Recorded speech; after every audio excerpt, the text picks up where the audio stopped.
1227. Dans les steppes glacées de Mongolie, Gengis Khan rend son dernier souffle. Mais sa mort ne marque pas la fin de l'expansion mongole, bien au contraire.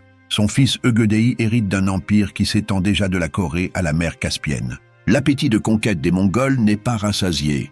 Ögedei Khan regarde vers l'ouest. Au-delà des steppes russes s'étend une Europe prospère et divisée.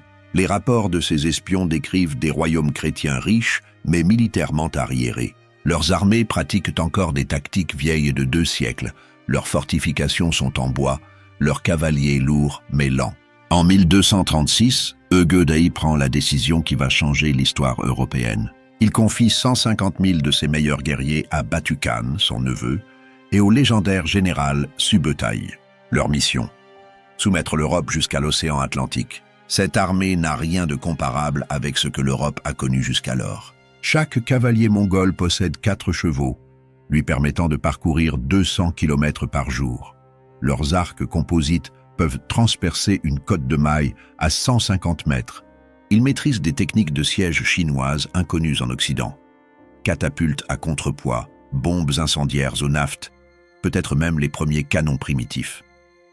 Subutai, âgé de 60 ans, commande cette force. Vétéran de toutes les campagnes de Gengis Khan, il a écrasé les armées chinoises, persanes, khwarezmiennes. Son génie tactique va maintenant s'exercer contre l'Europe. La première cible est la Rousse de Kiev, ces principautés slaves prospères qui contrôlent les routes commerciales entre l'Europe et l'Asie. Les Mongols appliquent leur stratégie habituelle: frapper vite, frapper fort, terroriser l'ennemi par l'exemple. Ryazan tombe en décembre 1237 après 6 jours de siège. La ville est entièrement détruite, sa population massacrée jusqu'au dernier habitant. Moscou subit le même sort quelques semaines plus tard. Ces destructions totales ne sont pas des accidents de guerre, mais une politique délibérée. Les Mongols ont découvert que la terreur est leur arme la plus efficace. Chaque ville anéantie en convainc 10 autres de se rendre sans combattre. Cette économie de force leur permet de progresser à une vitesse stupéfiante. Kiev, la perle de la Russe, résiste courageusement en décembre 1240. Ces murailles de pierre défient les assiégeants pendant plusieurs jours. Mais les catapultes mongoles finissent par ouvrir des brèches. L'assaut final est d'une brutalité inouïe. Quand la fumée se dissipe, Kiev n'existe plus. Seules 200 maisons restent debout dans ce qui était l'une des plus grandes villes d'Europe. Cette destruction marque la fin de la Ruse de Kiev en tant que puissance européenne. L'Ukraine ne retrouvera jamais sa grandeur d'avant l'invasion mongole. Pendant que Batu Khan achève la conquête des principautés russes, Subutai prépare minutieusement l'invasion de l'Europe centrale. Son plan est d'une simplicité redoutable: diviser ses forces en 3 colonnes pour frapper simultanément sur plusieurs fronts. La première colonne, dirigée par Kadan, fils de Ögedei, foncera vers la Pologne. Son rôle est double: détruire les armées polonaises qui pourraient secourir la Hongrie et terroriser l'Empire germanique pour l'empêcher d'intervenir. Les 2 autres colonnes convergeront vers la Hongrie, véritable objectif de la campagne. Car la Hongrie n'est pas un choix arbitraire. Ce royaume prospère au cœur de l'Europe abrite les Koumans, ces nomades que les Mongols veulent soumettre définitivement. De plus, sa position géographique en fait la clé de l'Europe occidentale. L'armée mongole qui s'apprête à déferler sur l'Europe possède des atouts que ses adversaires ne soupçonnent même pas. Leurs chevaux, petits mais résistants, supportent des marches forcées impossibles pour les destriers européens. Leurs cavaliers, entraînés depuis l'enfance, tirent à l'arc au galop avec une précision mortelle. Mais leur supériorité va bien au-delà de l'équipement. Les Mongols ont développé un art militaire révolutionnaire. Ils coordonnent parfaitement infanterie, cavalerie légère, cavalerie lourde et artillerie de siège. Leurs communications par signaux de fumée et de feu leur permettent de manœuvrer des corps d'armée entiers comme une seule unité. Leur discipline dépasse tout ce que l'Europe connaît. Un déserteur mongol entraîne l'exécution de toute son unité de 10 hommes. Cette responsabilité collective forge une cohésion implacable. Au printemps 1241, les 3 colonnes mongoles se mettent en mouvement simultanément. L'Europe ne réalise pas encore qu'elle fait face à la plus grave menace de son histoire. Kadan et ses 20 000 cavaliers traversent les Carpates par le nord et déferlent sur la Pologne. Les armées polonaises, prises au dépourvu, ne peuvent organiser une résistance coordonnée. Cracovie, la capitale, tombe sans combat majeur. Ses habitants fuient en masse vers l'ouest, propageant la terreur dans tout l'Empire. Le duc Henri II le Pieux de Silésie tente de barrer la route aux envahisseurs. Il rassemble une armée composite, chevaliers polonais, cavaliers allemands, templiers, infanterie slave. Cette force hétéroclite compte environ 40 000 hommes, soit l'une des plus importantes armées jamais réunies en Pologne. Le 9 avril 1241, près de Legnica, les deux armées s'affrontent. La bataille révèle immédiatement l'archaïsme des tactiques européennes face aux innovations mongoles. Les chevaliers lourds chargent frontalement, selon la tradition féodale. Mais les Mongols appliquent leur tactique favorite, la retraite feinte. Leurs premiers rangs reculent en désordre apparent, attirant la cavalerie européenne dans un piège. Quand les chevaliers sont suffisamment étirés et essoufflés, les Mongols referment l'étau.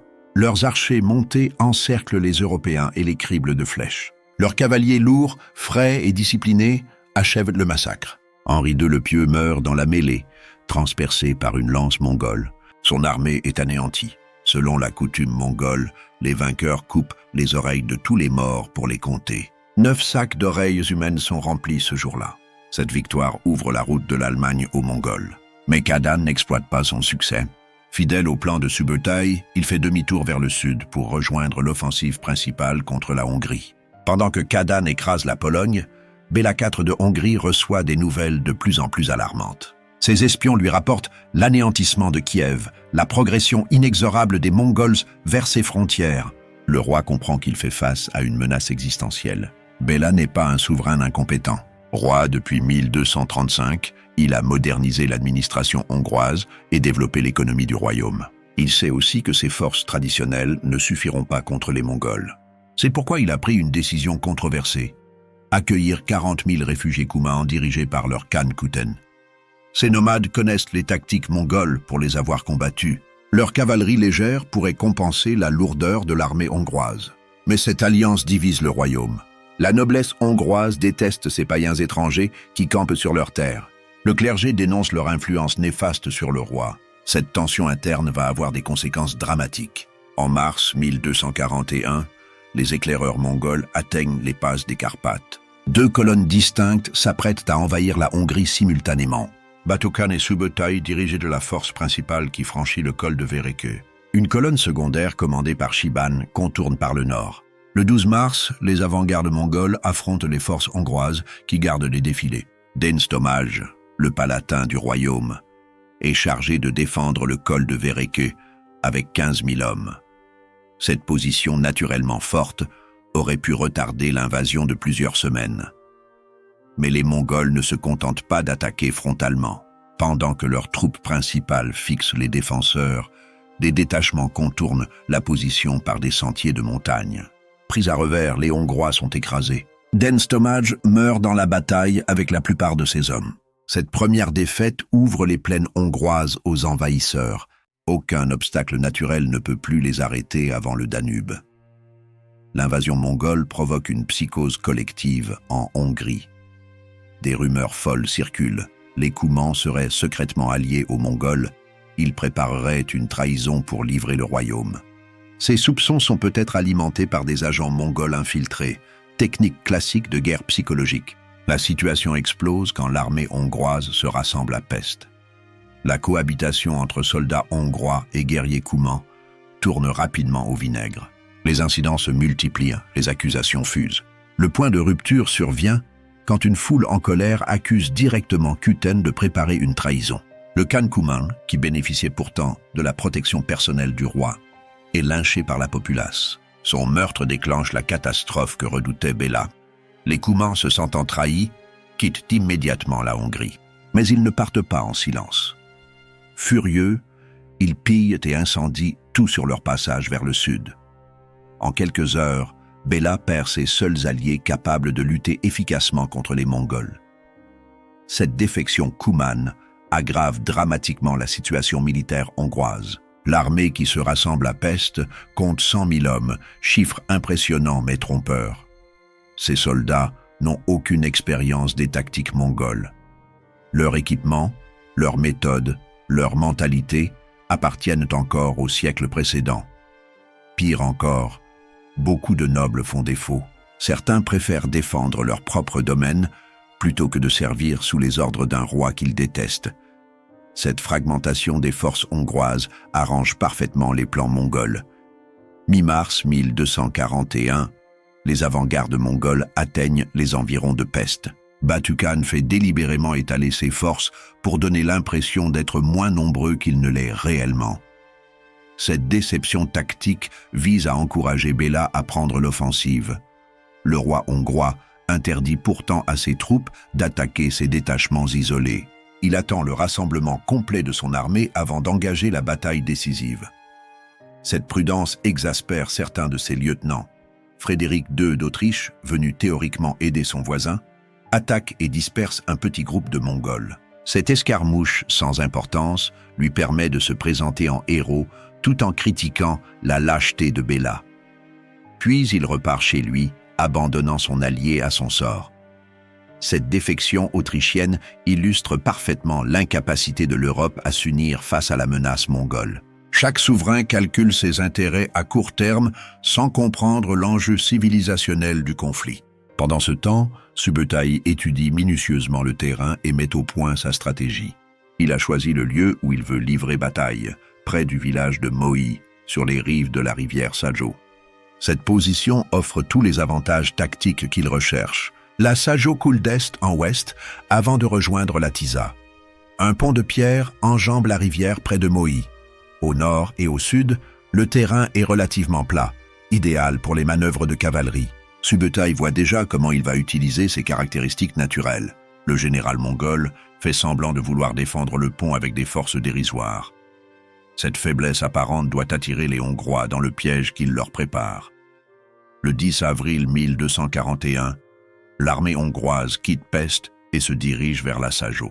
Béla IV chevauche à la tête de ses 100 000 hommes, convaincu qu'il va enfin pouvoir écraser ces nomades barbares. Il ne sait pas qu'il marche vers l'un des pièges les plus parfaits de l'histoire militaire. Dans l'après-midi, l'avant-garde hongroise atteint la rivière. Comme prévu par Subutai, les Hongrois découvrent un pont faiblement défendu par quelques centaines de Mongols. Cette situation semble trop belle pour être vraie.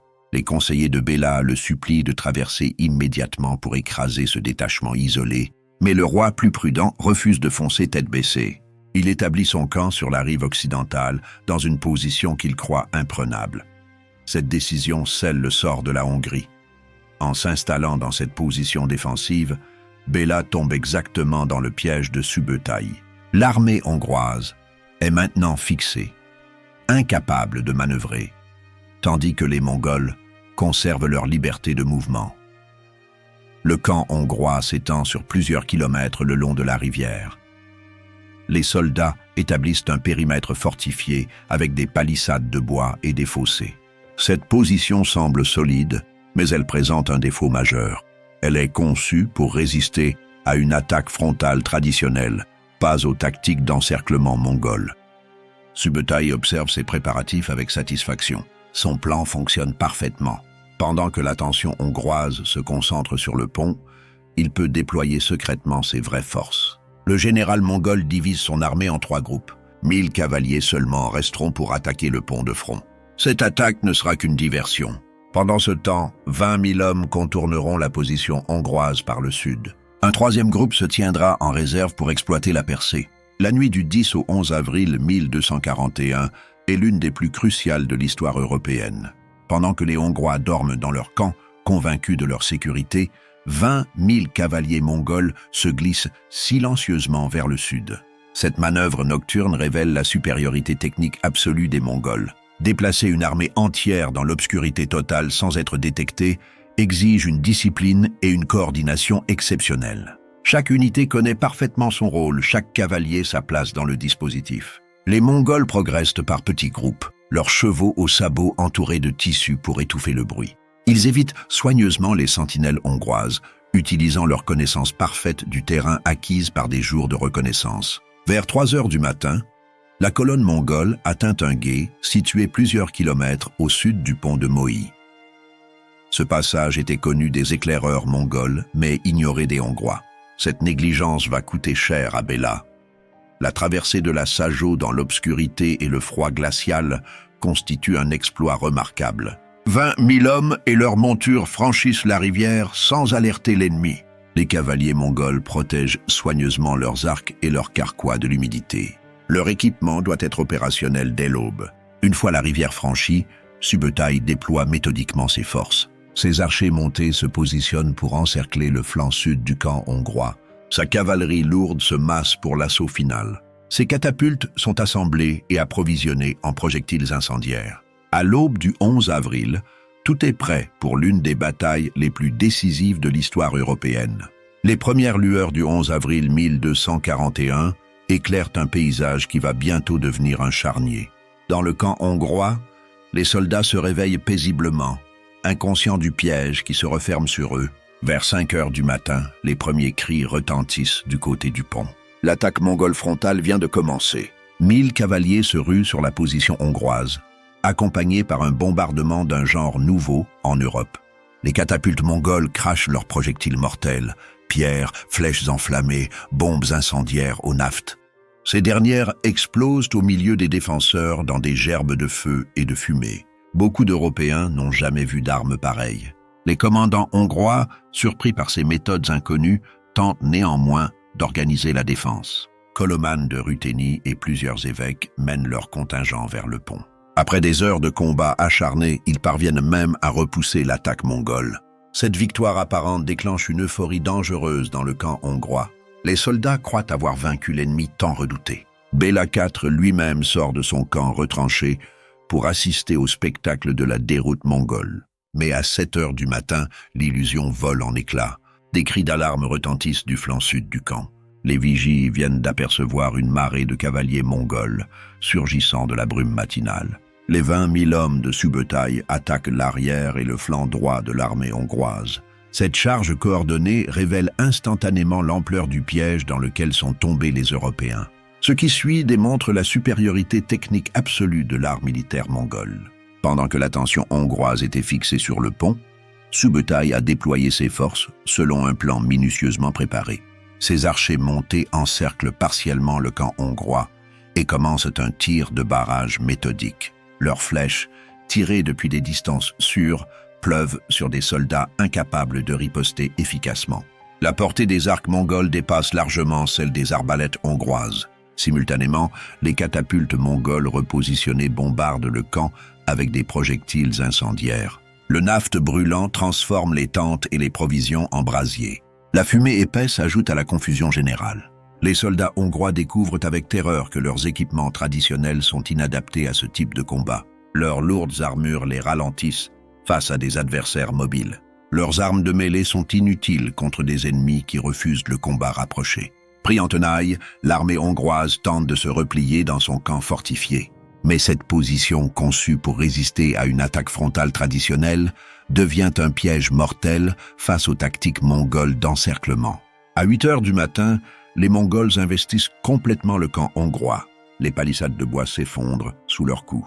Les fossés sont comblés par des corps. La résistance hongroise se désagrège secteur par secteur. Les soldats européens découvrent alors que leurs adversaires maîtrisent parfaitement le combat rapproché. Après des décennies de guerre, ces cavaliers mongols manient le sabre courbe avec une efficacité redoutable. Leur entraînement intensif depuis l'enfance fait la différence dans la mêlée. Vers 9 heures, la situation devient désespérée pour les Hongrois. Leurs lignes de commandement s'effondrent, leurs chefs sont morts ou en fuite, leurs soldats commencent à paniquer. La discipline militaire cède place à la terreur primitive. C'est alors que Subutai démontre son génie psychologique.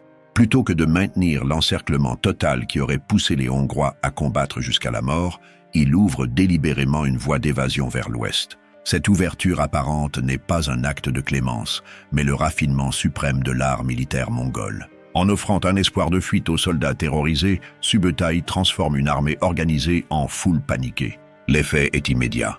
Les premiers groupes de fuyards abandonnent leurs armes pour courir plus vite et se précipitent vers cette échappée apparente. Bientôt, la retraite se transforme en déroute générale. Des milliers de soldats hongrois jettent leurs équipements et fuient en désordre. Mais ils tombent directement dans le piège final de Subutai. Des réserves mongoles fraîches, montées sur des chevaux reposés, attendaient ce moment précis. Le massacre qui suit dépasse en horreur tout ce que l'Europe a connu depuis les invasions barbares. Les cavaliers mongols pourchassent les fuyards sur des dizaines de kilomètres. Ils les traquent dans les marais, les forêts, les villages où certains ont cherché refuge. Leurs arcs fauchent les hommes épuisés qui tentent désespérément d'échapper à la mort. Cette poursuite révèle un autre aspect terrifiant de l'efficacité mongole, leur endurance exceptionnelle. Après une bataille de 4 heures, ils sont encore capables de poursuivre l'ennemi sur des distances énormes. Leurs chevaux de rechange leur donnent un avantage décisif sur les fuyards montés sur des destriers épuisés. Au milieu de ce carnage, Béla IV vit son cauchemar personnel. En quelques heures, l'armée la plus nombreuse jamais rassemblée en Hongrie s'est désintégrée sous ses yeux. Son royaume, sa dynastie, sa civilisation s'effondrent simultanément. Le roi tente d'abord de rallier ses troupes. Entouré de ses gardes les plus fidèles, il essaie de reformer une ligne de résistance. Mais ses ordres se perdent dans le chaos. Ses bannières disparaissent dans la fumée. Son autorité s'évapore avec ses soldats en fuite. Quand la situation devient désespérée, les derniers fidèles de Béla le supplient de fuir. Cette décision déchirante marque la fin de l'ancien ordre hongrois. En abandonnant le champ de bataille, le roi reconnaît implicitement la destruction de son royaume. La fuite de Béla IV devient immédiatement légendaire. Protégé par quelques dizaines de cavaliers, il galope vers l'ouest dans une course-poursuite épique. Les Mongols, comprenant l'importance de leur proie, lancent leurs meilleurs cavaliers à sa poursuite. Cette chasse à l'homme dure plusieurs jours. Béla change constamment de monture, ne s'arrêtant que le temps strictement nécessaire. Ses poursuivants sont si proches qu'ils aperçoivent parfois sa bannière royale dans le lointain. Le roi cherche d'abord refuge auprès de Frédéric II d'Autriche. Mais le duc autrichien, loin d'aider son voisin en détresse, profite de sa faiblesse pour lui extorquer 3 comtés hongrois. Cette trahison révèle la solidarité illusoire de l'aristocratie européenne. Chassé d'Autriche, Béla continue sa fuite vers la Croatie. Il traverse un royaume en flammes où les colonnes de fumée marquent la progression des hordes mongoles. Villages incendiés, populations massacrées, campagnes dévastées, la Hongrie agonise sous ses yeux. Le roi finit par atteindre la côte adriatique et trouve refuge sur l'île-château de Trogir. Selon la légende, les poursuivants mongols arrivent sur la côte juste à temps pour voir le navire royal disparaître à l'horizon. Cette image symbolise parfaitement l'effondrement de l'Europe face à l'invasion mongole. Quand le soleil se couche sur le champ de bataille de Mohi, l'ampleur du désastre dépasse tout ce que l'Europe a connu dans sa mémoire collective. Sur les 100 000 soldats de l'armée hongroise, 60 000 gisent morts sur le terrain ou ont péri dans la poursuite. Ce bilan dépasse une simple défaite militaire. Parmi les morts se trouvent 2 archevêques, l'évêque de Győr, le palatin du royaume, le juge royal et une grande partie de la haute noblesse hongroise. En un jour, l'élite dirigeante d'un royaume s'est volatilisée. Les pertes mongoles, elles, restent dérisoires. Quelques centaines d'hommes tout au plus ont péri dans cette bataille décisive. Cette disproportion révèle l'écart technologique et tactique entre les deux armées. Mais ces chiffres militaires ne représentent que le début du calvaire hongrois. Profitant de l'effondrement total de la résistance, les Mongols entreprennent la destruction méthodique du royaume. Leur première cible est Budapest, laissée sans défense par la déroute de l'armée royale. La ville tombe sans résistance. Les conquérants appliquent leur technique habituelle, incendie systématique et massacre de la population. Cette destruction de Budapest marque symboliquement la fin de l'ancien ordre hongrois. La ville, centre économique et administratif du royaume, disparaît dans les flammes. Avec elle s'effondrent les structures étatiques qui maintenaient la cohésion nationale. Ce qui frappe les observateurs contemporains, c'est le caractère systématique de la destruction mongole. Il ne s'agit pas de la violence chaotique des invasions barbares traditionnelles, mais d'une entreprise organisée de dépeuplement. Les Mongols ont développé des techniques de massacre de masse d'une efficacité terrifiante. Ils séparent les populations par catégories, artisans utiles à conserver vivants, femmes jeunes à déporter comme esclaves, hommes en âge de combattre à éliminer systématiquement. Cette sélection se fait avec une précision administrative qui glace le sang. Des scribes mongols tiennent des registres détaillés des captifs, classés selon leur utilité. Cette bureaucratie de la mort annonce les génocides industriels des siècles futurs. L'usage des boucliers humains révulse particulièrement les chrétiens. Les Mongols poussent devant eux des prisonniers lors des sièges, forçant les défenseurs à tirer sur leurs propres compatriotes. Cette technique brise le moral des assiégés plus efficacement que n'importe quelle catapulte. L'hiver 1241-1242 devient celui de l'apocalypse pour la Hongrie. Les Mongols passent ces mois à ratisser méthodiquement le territoire, détruisant tout ce qui pourrait servir à une éventuelle résistance future. Leur stratégie vise l'anéantissement total de la capacité de résistance hongroise. Châteaux, églises, greniers, forges, tout ce qui peut avoir une utilité militaire ou économique est systématiquement détruit. Cette politique de la terre brûlée dépasse largement les nécessités militaires immédiates. Les témoignages contemporains, notamment celui de Roger de Varad, décrivent une Hongrie transformée en charnier à ciel ouvert. Ce chanoine capturé par les Mongols et témoin direct des atrocités compose en 1243 son Carmen Miserabile, chronique poignante de la destruction de son pays. Roger décrit des campagnes entières vidées de leurs habitants. Les villages ne sont plus que des amas de cendres et de ruines calcinées. Les routes sont jonchées de cadavres en décomposition que personne ne peut ensevelir. Les loups et les corbeaux règnent en maîtres sur ces terres dévastées. La faim s'ajoute au massacre pour décimer les survivants. Les Mongols ont détruit toutes les réserves de grains, brûlé les moulins, tué le bétail. Ceux qui ont échappé au sabre mongol meurent lentement de malnutrition dans les forêts où ils se cachent. Les chroniqueurs estiment que la population hongroise, qui comptait environ 2 millions d'âmes avant l'invasion, perd entre 40 et 60% de ses habitants selon les régions. Dans la Grande Plaine hongroise, la dépopulation atteint des proportions apocalyptiques. Certaines zones perdent jusqu'à 70% de leurs habitants. Cette saignée démographique dépasse largement les pertes directes des combats. Les épidémies qui suivent l'invasion, favorisées par l'effondrement des structures sanitaires et l'accumulation de cadavres, achèvent le travail des sabres mongols. Pendant que la Hongrie agonise, l'Europe occidentale prend conscience avec retard de l'ampleur de la menace. Les nouvelles du désastre de Mohi se propagent lentement de monastère en monastère, semant une terreur croissante dans toute la chrétienté.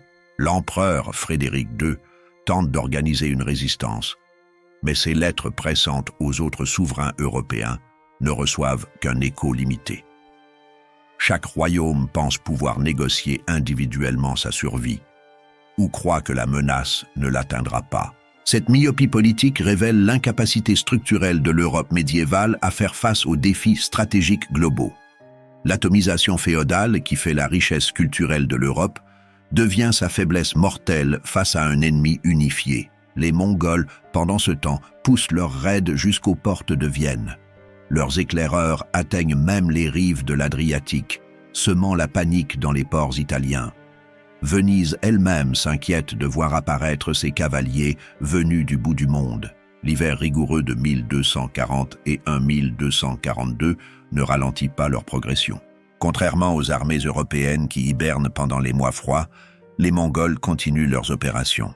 Leurs chevaux, habitués aux steppes sibériennes, supportent mieux le froid que les destriers européens élevés dans des écuries chauffées. Cette capacité opérationnelle hivernale donne aux Mongols un avantage stratégique décisif.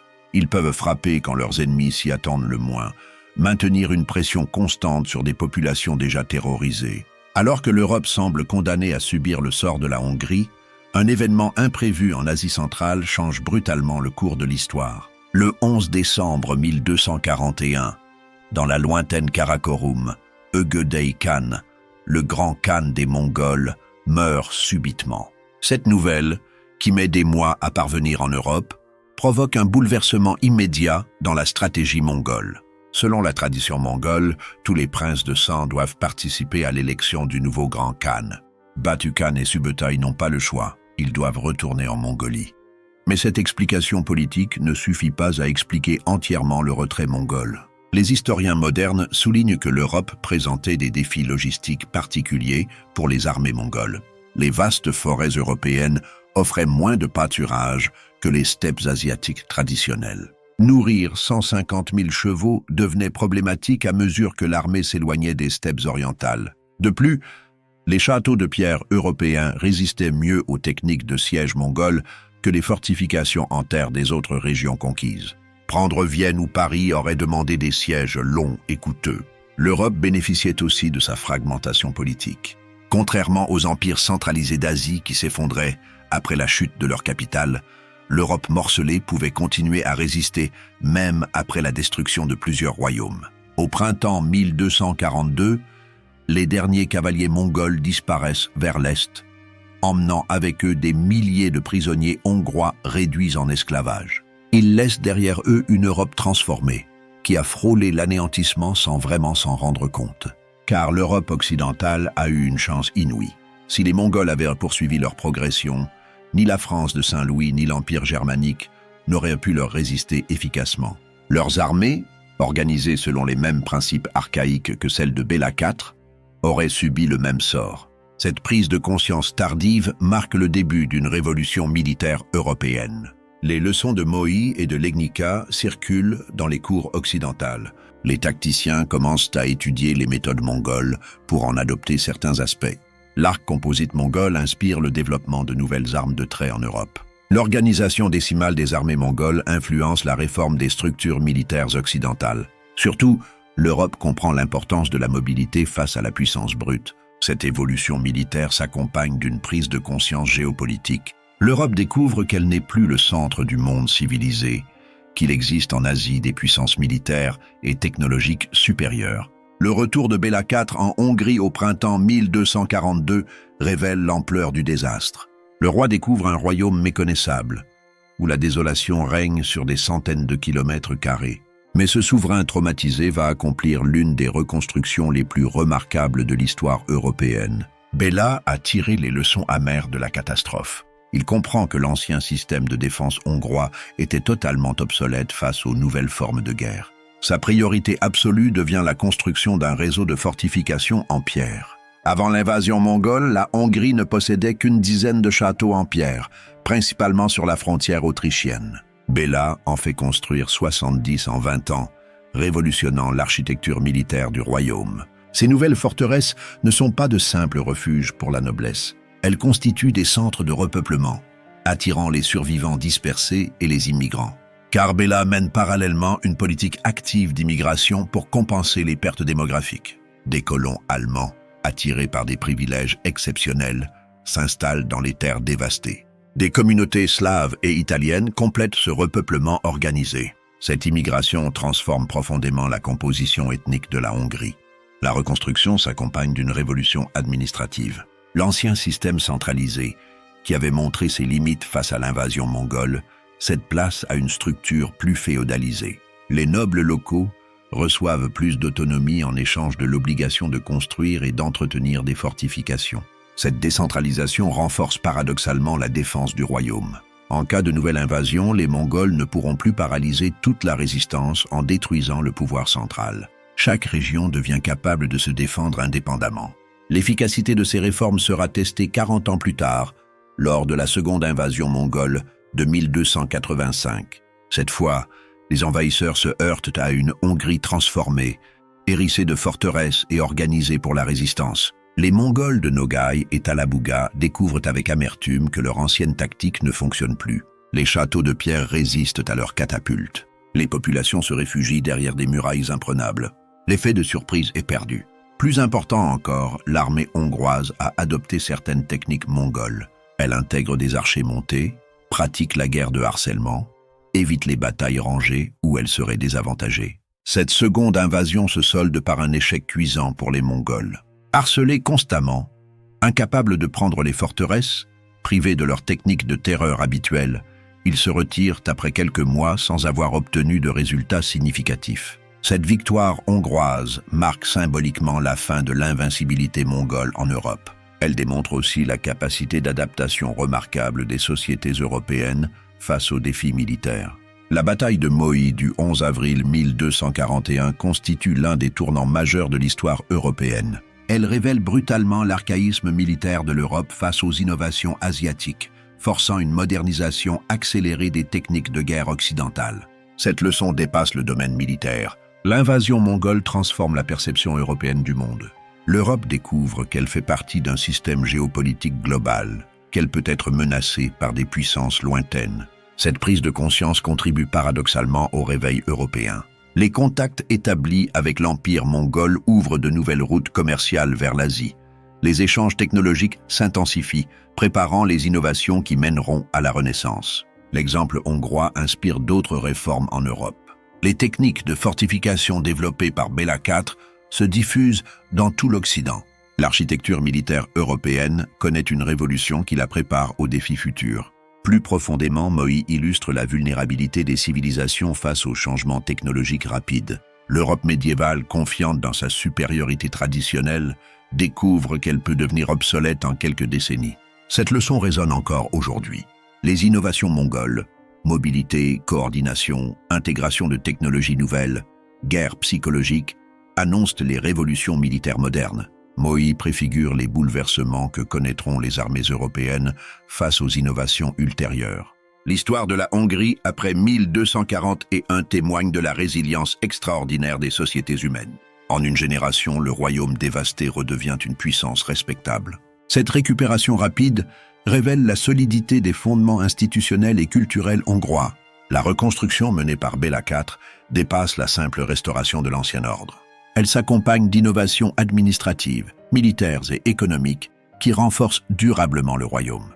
La Hongrie qui émerge de cette épreuve est plus moderne et plus résistante que celle qui a été détruite. Cette transformation s'observe dans tous les domaines. L'agriculture se modernise grâce aux techniques apportées par les immigrants.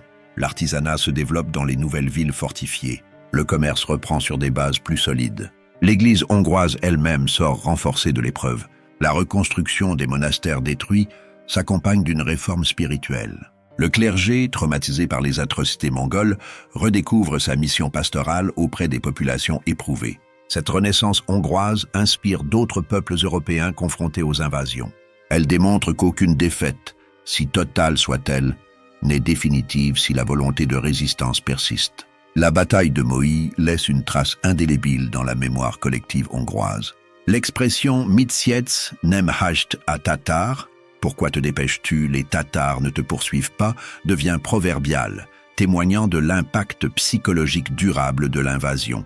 Cette mémoire traumatique influence profondément la culture hongroise. Les chroniques médiévales, les chansons populaires, les légendes conservent le souvenir de cette année terrible. L'invasion mongole devient un marqueur identitaire, renforçant la conscience nationale hongroise. Paradoxalement, ce traumatisme collectif renforce la cohésion sociale. Face à l'ampleur de la catastrophe subie, les divisions internes perdent de leur importance. La noblesse, le clergé et le peuple se rassemblent autour du projet de reconstruction nationale. Cette union sacrée facilite les réformes nécessaires. Les privilèges traditionnels s'effacent devant l'urgence de la survie collective. La société hongroise se modernise sous la pression de la nécessité. Au-delà de la Hongrie, l'invasion mongole transforme durablement l'équilibre européen. La disparition temporaire de la puissance hongroise modifie les rapports de force en Europe centrale. La Bohême et la Pologne, épargnées par le gros de l'invasion, émergent comme de nouveaux centres de pouvoir. Leurs souverains tirent les leçons de Moi et modernisent préventivement leur défense. L'Empire germanique, menacé directement par l'invasion de Silésie, accélère sa politique de fortification orientale. La colonisation allemande vers l'Est s'intensifie, créant un glacis défensif contre de futures invasions. Cette réaction européenne démontre la capacité d'apprentissage collectif de la civilisation occidentale. Contrairement aux empires asiatiques qui s'effondrent définitivement sous les coups mongols, l'Europe se renforce par l'épreuve. L'impact de Moi sur l'art militaire européen dépasse largement le cadre hongrois. Les techniques mongoles étudiées et adaptées transforme progressivement les armées occidentales.